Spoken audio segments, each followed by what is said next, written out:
So in this video, you'll learn how to enable dual connections on your Soundcore Aerofit 2 earbuds. So if you want to be able to connect at least two devices to the earbuds at the same time, then it's fairly simple.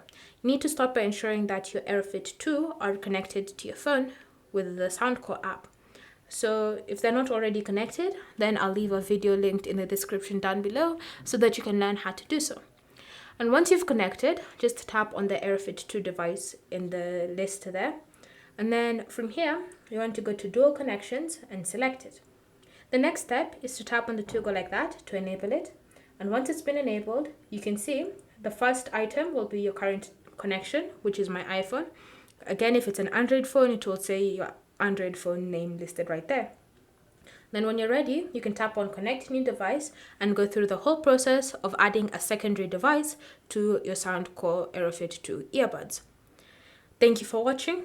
If you have any questions or comments, leave them down below and we'll get back to you.